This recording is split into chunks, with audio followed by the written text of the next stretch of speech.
তবে এই বাড়িতে প্রবেশ করতেই সেই প্রবেশ মুখেই কত সুন্দর এবং দৃষ্টিনন্দন তাল গাছ রং করে সাজিয়ে রাখা হয়েছে এবং বাড়ির সামনেই সুন্দর করে একটি বসার জন্য একটি পরিবেশ তৈরি করা হয়েছে, যা বর্তমান সময়ে আসলে পার্কের মতো দেখা যায়।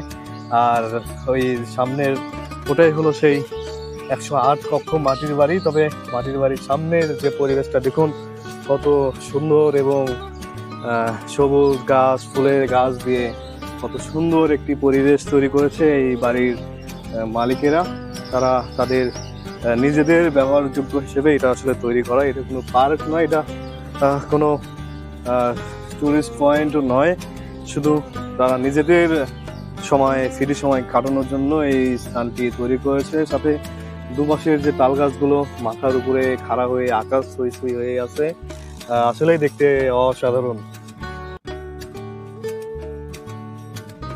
নওগাঁ জেলা এমন একটি জনপদ অঞ্চল যেখানে শুধু মাটির তৈরি বাড়ি সব থেকে বেশি, আর একটু সম্ভ্রান্ত হলেই যেন তার বাড়ির সামনে মিলে যায় ব্যক্তিগত পার্কের মতো সুন্দর করে ফুল গাছে সাজানো একটি বাগান, যা দেখে আমি মুগ্ধ হয়েছি। 108 কক্ষ বাড়ি দেখতে এসেই ঠিক ওনারই সুন্দর একটি পার্ক দেখে আমি মুগ্ধ হয়ে গেলাম।